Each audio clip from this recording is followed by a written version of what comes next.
فلتر الباد بوي بصوت دكتور مكاوي. اهم حاجه يبقى حماد على وضعه.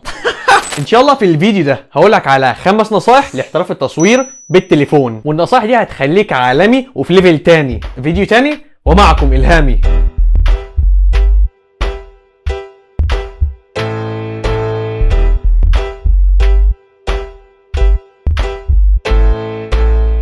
السلام عليكم، ازيكم يا جماعه الخير، عاملين ايه؟ واهلا بيكم في فيديو تاني ومعكم الهامي. في الوقت الحالي اغلبيه الناس وان لم يكن الكل بيحبوا التصوير بالتليفون، بيعشقوا الموضوع ده حرفيا، وكل واحد بيصور صور مختلفه عن التاني عشان يتميز عن غيره، سواء كانت الصور دي لنفسه او لمكان راحه فبيحب يوثقه. بس في مشكله بتقع قدام الناس دول، انهم عايزين يطوروا من نفسهم بس مش عارفين ازاي. فانا في الفيديو ده هقولك على 5 نصائح، اذا فهمتهم واستوعبتهم اوعدك ان مستواك في التصوير بالتليفون هيعلى وهيبقى في ليفل تاني ان شاء الله. فقبل ما نبدا ما تنساش تعمل لايك للفيديو وتشترك في القناه وتفعل الجرس عشان يوصلك كل جديد، وده الانستجرام والفيس بتوعي، تشرفني وتنورني متابعتك يا صاحب الوجه السينمائي. وبدون كلام كتير يلا نبدا. واول نصيحه معانا وهي انك تمسح عدسه كاميرا التليفون. انا عارف والله ان النصيحه دي قد تبدو بديهيه بس مهمه والله وبتفرق. يعني مش معقول تبقى انت ظابط كل حاجه في الصوره وتنسى انك تمسح العدسه، فالصوره بتطلع ببصمه وعليها بصماتك. لازم الصوره بتاعتك تبقى نقيه وما فيهاش اي بصمات، لان البصمات هتخلي الصوره بتاعتك يعني تحس ان فيها ضباب اذا كانت الصبح، ولو بالليل هتلاقي كده ان في خطوط في الصوره زي الصوره اللي انت شايفها دلوقتي، ودي معناها ان الكاميرا مش ممسوحه. فانت لازم تمسح الكاميرا من خلال المنديل بتاع النضارات، ورجاء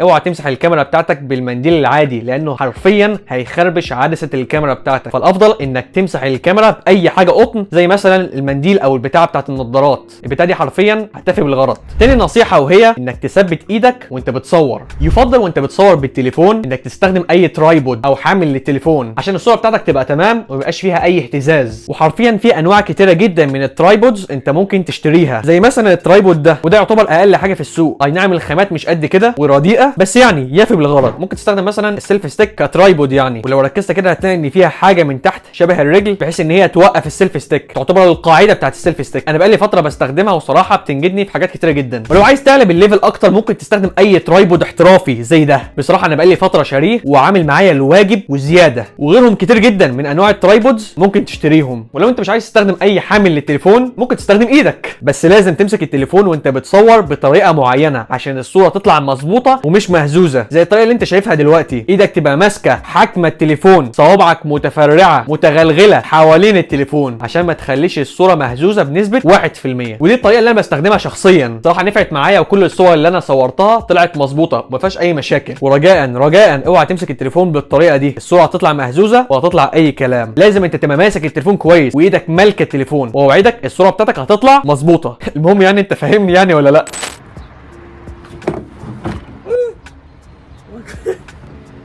تالت نصيحة وهي انك لازم تستخدم الجريد او الشبكة الموجودة في الكاميرا، ودي حاجة مهمة جدا انت لازم تستخدمها. طب يعني ايه فايدة الجريد او الشبكة؟ هقول لك ان العلماء بعد شوية ابحاث كده اكتشفوا ان اي صورة الناس تشوفها عين الناس دي بتقع على اماكن معينة في الصورة، والاماكن دي هي ال4 نقط اللي عليهم دايرة واللي انت شايفهم دلوقتي. عشان كده يا صاحبي انت لازم تخلي العنصر بتاعك على احدى النقط اللي انت شايفهم دول، عشان دول اكتر الاماكن اللي الناس بتركز عليهم في الصورة. ودي مثلا الصورة انا استخدمت فيها الشبكة او الجريد، وزي ما انت شايف كده خليت العنصر الرئيسي بتاعي على نقطه من النقط بتاعه الجريد. لو انت ملاحظ برضو هتلاقي ان في شباكين، وهنا انا استخدمت قاعده من قواعد التصوير وهي التماثل. والمناسبه انا ان شاء الله هعمل فيديو في المستقبل القريب عن قواعد التصوير، فتاكد ان انت عامل سبسكرايب عشان تشوف كل الفيديوهات الجديده. ما تنساش تعمل لايك. ولو عندك كذا عنصر حاول توزع العناصر اللي في الصوره على النقط دول. في الصوره دي مثلا في عنصرين، الشخص وقبه جامعه القاهره، فانا خليت الشخص في نقطه وقبه جامعه القاهره في نقطه ثانيه، وبكده يكون تكوين الصوره اصبح ممتاز. واوعى تخلي الموضوع عشوائي اللي هو تحط العنصر او العناصر اللي عندك في اي مكان في الصوره والسلام، لا مفيش الكلام ده. انت لازم تستخدم الجريد او الشبكه عشان صورتك تبقى تمام. النصيحه الرابعه وهي ان انت لازم تتعلم اديت او تعديل الصور. الاديت او تعديل الصور حاجه من الحاجات المهمه جدا واللي انت لازم تتعلمها، عشان ده حرفيا اللي بيحول صورك من ليفل لليفل تاني خالص واللي بيميزك عن غيرك. طب ازاي نتعلم اديت يا عم الهامي؟ هقول لك بكل بساطه، انا عملت فيديو بتكلم فيه عن اوبشن مهم جدا في برنامج اللايت روم، والاوبشن ده بيوريك صور قبل وبعد التعديل تعديل، فانت بتختار الصوره اللي انت عايز تتعلم الايديت اللي عليها، وهو بيمشي معاك خطوه بخطوه، بيقول لك اعمل كذا فانت تعمل زيه. والاوبشن ده مقسم لثلاث مراحل: مرحله المبتدئين ومرحله المتوسطين ومرحله المحترفين. بصراحه الاوبشن ده مهم جدا، ان هو بيعلمك تعديل الصور او الايديت من الصفر للاحتراف وفي وقت قياسي. فيديو مهم جدا، انصحك وبشده انك تتفرج عليه، هتلاقيه في الاي اللي فوق. وفي فيديو تاني انا كنت عامله زمان وبشرح فيه فلتر اللون الاسود ازاي نعمله بنفسنا، فلتر الفخامه الشياكه، فلتر